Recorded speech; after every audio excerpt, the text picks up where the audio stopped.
Photo बनाइए बस ठीक है। थोड़ा पीछे हो जाओ थोड़ा।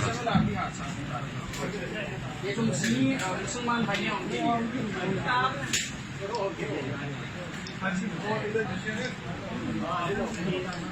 बाइबल पे लगिएगा